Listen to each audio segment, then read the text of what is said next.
শেখ হাসিনাও পালাবে না, তার কর্মীরাও পালাবে না। যেই অর্জনগুলো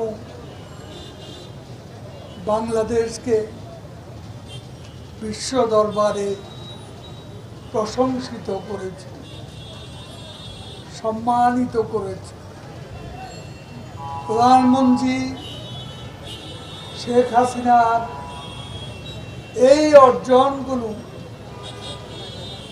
আজকে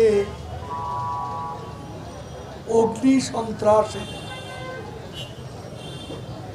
আক্রমণে আজকে ধ্বংসলীলা পরিণত হয়েছে। আজ বাংলাদেশের স্বাধীনতার আদর্শ আক্রান্ত।